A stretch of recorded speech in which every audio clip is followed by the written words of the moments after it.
Return to the battlefield, April 2025. A research team of young Vietnamese military historians and soldiers was sent to Hill A1, the once bloody battlefield of Dien Bien Phu, to conduct a site survey and document wartime relics for an upcoming memorial restoration project.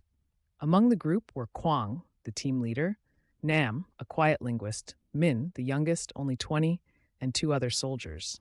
The journey to Hill A1 was surprisingly smooth. The roads, though winding, were empty.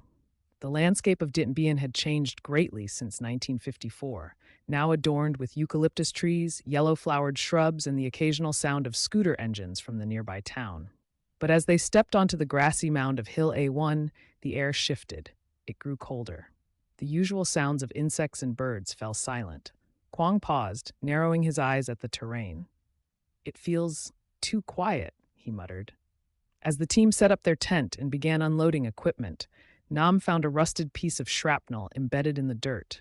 He pulled it out, and on its surface, carved deep with a knife, were the words in French, "Nous sommes toujours ici." We are still here. Nam showed it to Quang, half joking. "Maybe it's from a ghost?" Quang chuckled uneasily, but said nothing. That night, as the sun dipped behind the hills, a fog rolled in from nowhere, and the wind carried with it faint, distant echoes of marching boots. Sounds from beneath the first night on Hill A1 was bone-chilling cold. The crescent moon hung like a blade in the pitch-black sky. Inside the tent, 5 young soldiers huddled in their sleeping bags, occasionally startled by the howling wind slicing through the skeletal branches. Around midnight, Quang suddenly woke up.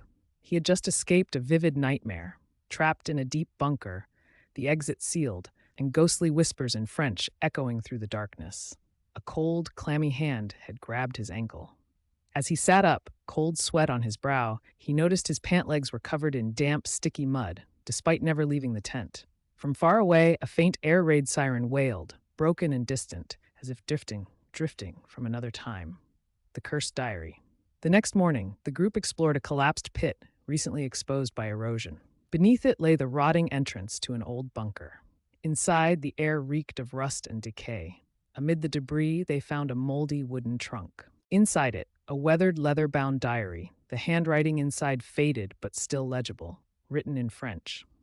Nam, who had studied French in college, began to translate. "April 23rd, we've been abandoned. No more supplies. The bunker is flooding. The rats are dying, and soon so will we. I can't bear it anymore. Everyone here deserves to die." Then, the handwriting became jagged, erratic. "There's a traitor among us. He fed us human flesh, said it was pork from a can, but we knew. He said if he must die, he'd take us all with him." The group fell silent. That night, the sound of pages turning echoed inside the tent, though no one was reading. Return from the dead. At nightfall, Min, the youngest soldier, volunteered to fetch water from a nearby stream. 30 minutes passed, then 40. He hadn't returned.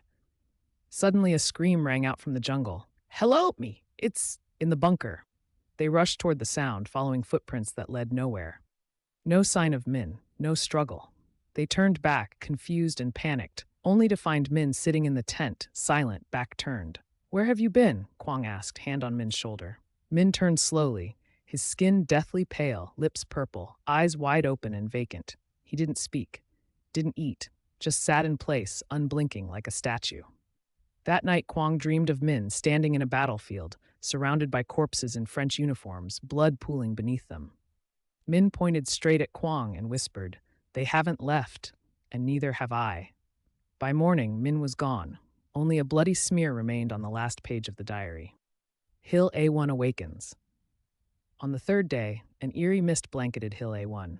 Visibility dropped to less than 2 meters. The hill had transformed. Phantoms of war emerged from the haze, sounds of artillery, screams, running footsteps. Quang saw hallucinations, French soldiers fleeing through invisible gunfire, faces twisted in panic. One teammate shouted, "They don't know they're dead." At once the ghosts turned toward them. Blank, soulless stares locked onto the living. There was no rage, no sadness, just a haunting emptiness. A vintage rifle cracked from behind. When they turned around, no one was there, but the ground beneath them felt warm, as though it had just soaked in blood. The betrayer. That evening, Nam translated the final entries of the diary. His voice trembled as the truth unraveled. "I killed them, one by one. I felt no guilt. Hunger kills slowly. I was faster. Now I remain with them. Forever. The name was revealed, Captain Morel, the unit's commander. A final scribbled note by another soldier revealed that Morel had gone mad, killed comrades for rations, and was buried alive by the survivors. But before his last breath, he swore a curse on the land. That night, Nam stayed awake, haunted. At 3 a.m., he heard a scratching sound at the tent door, slow, deliberate, relentless. When he opened it, nothing but a line of muddy footprints stretching back toward the bunker. The opening and the release. On the fourth day, a violent storm broke over the hill. Thunder cracked the sky. Lightning struck a dead tree near the old bunker, shattering part of the collapsed ceiling, revealing a deeper, untouched chamber below. The remaining 3 soldiers knew what had to be done. With flashlights in hand, they descended into the earth. Walls wept with moisture. The deeper they went, the colder it grew. In the lowest chamber, they found a dozen skeletons, uniforms still clinging to brittle bones. In a shadowed corner, a stone wall sealed with rocks, scrawled with blackened words, Morel, monster, cursed. They dismantled it slowly. Behind the wall, Morel's corpse, preserved unnaturally. His eyes, still open, stared straight ahead, glassy and accusing. A cold wind swept through the chamber. All flashlights died. In the darkness, a whisper came, clear and guttural. I am still here. You are not. The final ritual, Nam opened the diary and began reading the last entries aloud, in French. His voice echoed unnaturally in the confined space. Forgive us. Forgive our weakness. Forgive the war that made us monsters. Quang lit candles. Another soldier drew blood from his palm and dropped it onto the diary, a symbolic offering. A strange light bloomed.